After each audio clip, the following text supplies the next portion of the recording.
I begin the show with a couple of their wonderful staff, Beth Birchfield and Christy Stover. Beth is the Case Management Director on the East Coast. Christy Stover is Senior Director of Case Management on the West Coast. Getting them together at the same time is wonderful. Ladies, welcome back. A good Veterans Day to you. Beth, let's start with the basics. I get new affiliates every year. First time some people have ever heard about thefund.org. I'll give out all the giving information. The best way to help the fund is to go to thefund.org. But give us a little background on the fund and how it got started and what it does.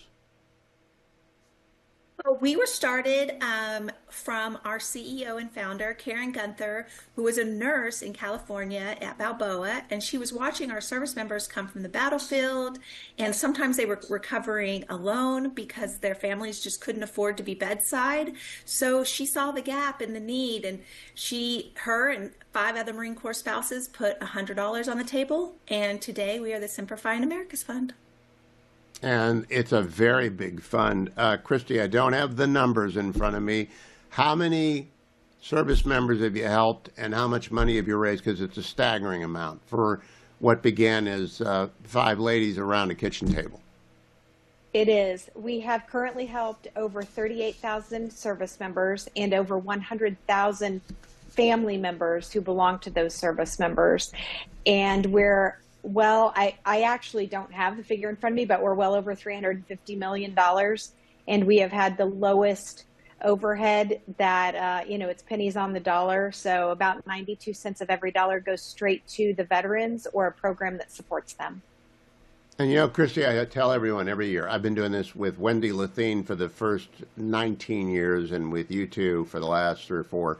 And it's astonishing to me that you are the one of 2, maybe there's 3 now, but I think there are only 2 military charities that have the highest ranking from all the charity watchdogs, which must be a source of great pride for you, because those charity watchdogs drill down hard on expenses and salaries and making sure that the donors' money is well taken care of and spent on the mission.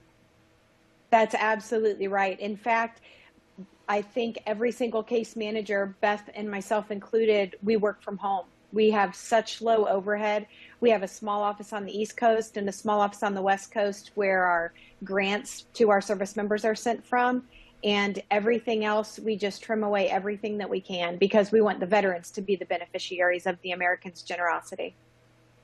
And Beth, in terms of your case managers, how many are currently on staff? I'm always amazed when I talk to some of the vets, and coming up today, they'll say the same thing.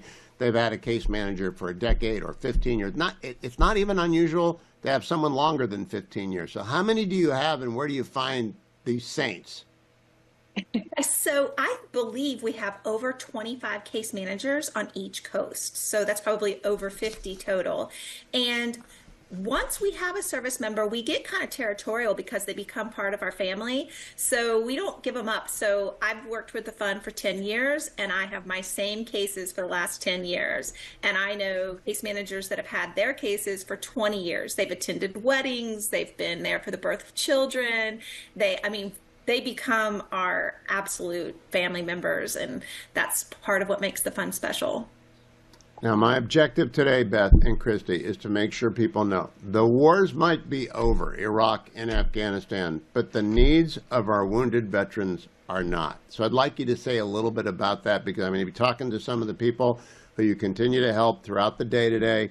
But let's start with you, Beth. Just expand on that because I know the truth of that, but I'm not sure the audience does. Right. So just because they were injured in 2004 or even 2019, that doesn't mean that the injuries go away.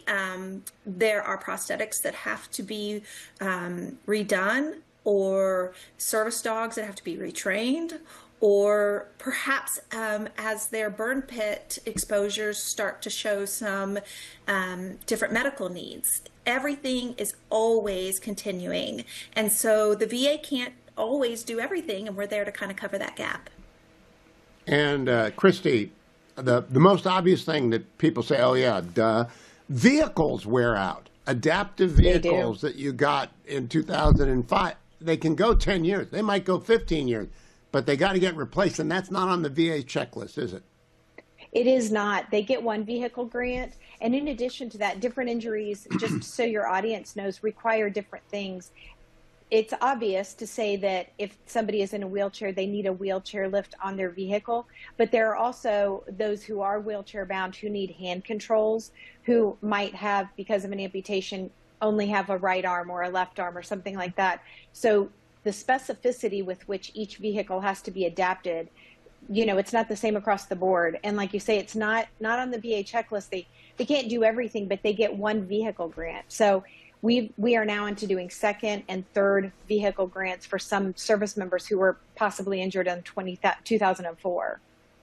And Christy, let me stay with you for a second. I have an interview coming up today with a service veteran who he spent 30 years in the Marine Corps, and he just called in this year with PTS-related concerns. And so I want the audience to be aware. This is not going to stop being a need, and that's why we're going to do this show for as long as I'm on the air. How many new case managements do you get a year, do you think, in the fund?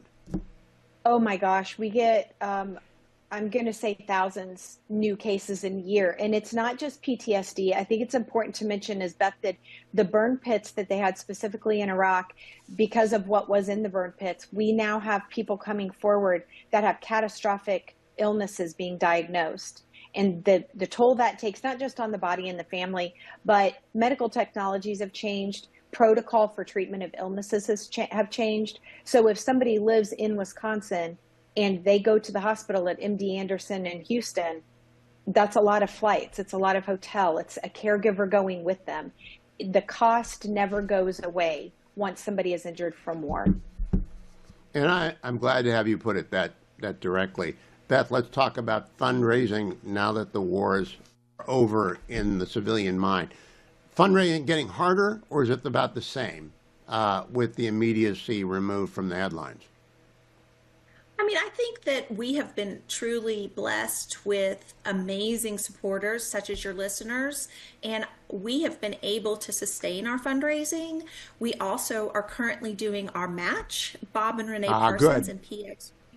They are doing the match again this year, up to $7.5 million. He will match dollar for dollar. So we've been extremely blessed to have our donors. Your amazing listeners have raised almost $1 million for us, and that's over 5,000 individual donations. So a huge shout out and an amazing thank you to your listeners. Well, it's a good audience, but it's a new audience. I've changed time zones. I've added stations, law stations that are on the Salem News Channel now. So if they've never heard of the fund.org, I want them to understand this is something they can also find on their combined federal campaign.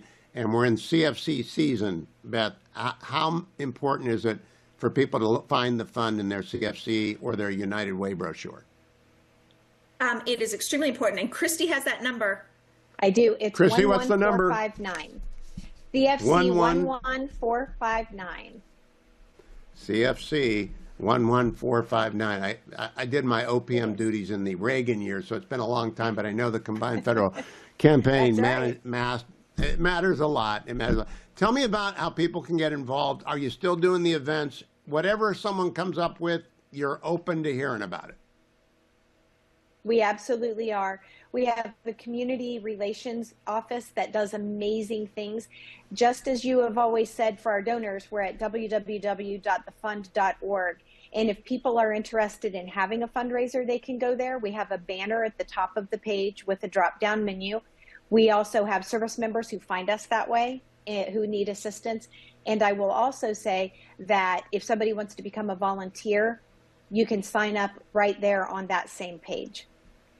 And Beth, I've never asked this question before, but it's now, we got 1 minute left, and we'll come back at the end of the show, and I'll make sure I give the snail mail and the phone number, but thefund.org is the best place to go. Beth, are you serving survivors of veterans who've died now? We do. As Christy stated earlier, we have assisted 100,000 family members. And so although our focus will always be on the recovery efforts for the service member, we would never forget about our Gold Star families. So we do support them as much as we can in their time of need. For full shows, live and on demand, it's Salem News Channel.